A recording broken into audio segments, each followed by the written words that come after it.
Sure, it certainly introduces a level of uncertainty that we haven't seen with Facebook before.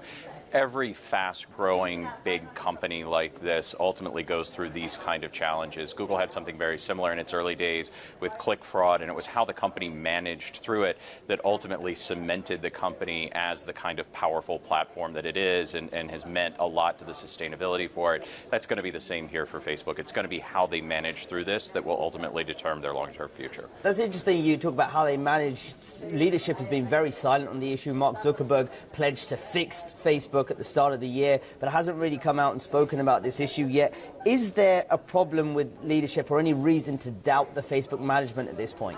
You know, I think having seen the way that they have approached this really from the beginning, right? This is the latest story as part of this sort of bigger issue that they have been in front of in a lot of ways. They're hosting something internally with their employees today, from what we understand. I think you're going to hear more from them about this, but they do have to be on their front foot.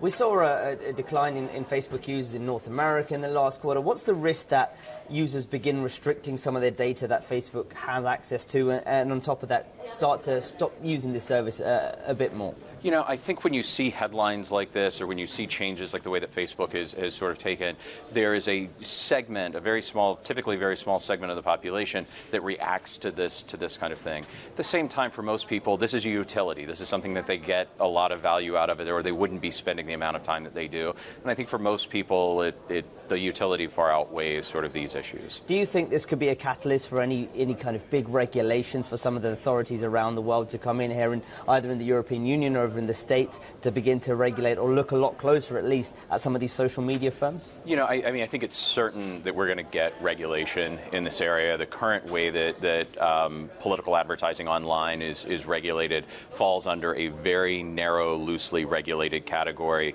That's clearly going to change, not just for Facebook, but for everyone.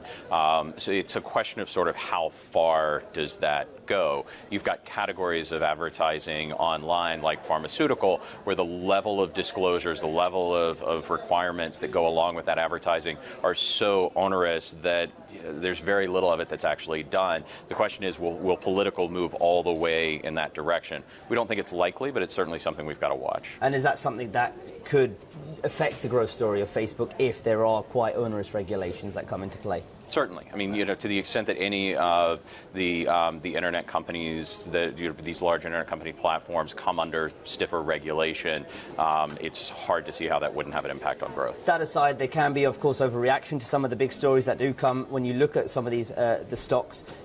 What are the bright spots for Facebook this year as you see it, and as they go through 2018 into 2019 too? Sure. You know, I mean, I think the bright spots continue to be the Instagram story, continue to be the traction that they're getting in Messenger and WhatsApp, and it continues really to be the value that their users get out of the service and that advertisers are getting out of the service. I mean, you know, sort of a kind of dark way to look at this is the fact that Facebook advertising was used this way because it works. If we were not talking about moving political opinion, but moving opinion about a brand or a product, we wouldn't be having this conversation. And so for Facebook and for their advertisers looking at this, it at some level sort of solidifies the value of the messaging and the advertising that they're able to do.